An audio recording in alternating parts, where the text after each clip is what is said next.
எல்லாருக்கும் இந்த 5 கோவில்களுக்கு போற பாக்கியம் கிடைக்குது இல்ல. கோடிக்கணக்கான பணம் இருந்தாலும் முருகனோட அருள் இல்லாம இந்த இடங்கள்ல நீங்க கால் வைக்க முடியாது. ஆனா ஒரு முறை அங்க போயிட்டா இந்த ஜென்ம பாவம் மட்டுமில்ல, உங்க முன் ஜென்ம பாவமும் நீங்கிடும். இந்த 5 கோவில்களுக்கும் நீங்கள் சென்றிருந்தால் மறக்காமல் கமெண்டில் சொல்லி முருகன் ஆராதனை சேனலை சப்ஸ்கிரைப் லைக் செஞ்சுக்கோங்க. சிறுவாபுரி பாலசுப்பிரமணியர் கோவில். இங்குள்ள முருகன் வீரராகவன் என்ற கோலத்தில் காட்சி தருகிறார். லவனும் குஷனும் ராமரின் புதல்வர்கள். இங்குதான் முருகனிடம் போர் வித்தைகளை கற்றதாக ஒரு ஐதீகம் உண்டு. சொந்த வீடு கட்ட வேண்டும் என்று நினைப்பவர்கள் இங்கு 6 வாரங்கள் தொடர்ந்து வந்து வழிபட்டால் அந்த ஆசை நிறைவேறும் என்பது பக்தர்களின் அசைக்க முடியாத நம்பிக்கை.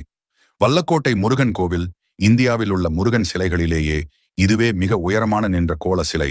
சுமார் 7 அடி உயரம். இந்த தலம் பகீரத தலம் என்று அழைக்கப்படுகிறது. பகீரத மன்னன் இழந்த தனது ராஜ்யத்தை இங்கு வந்து முருகனை வழிபட்டுதான் மீட்டெடுத்தார். இழந்த பதவிகள் அல்லது தொழில் வெற்றிக்கு இது ஒரு சக்தி வாய்ந்த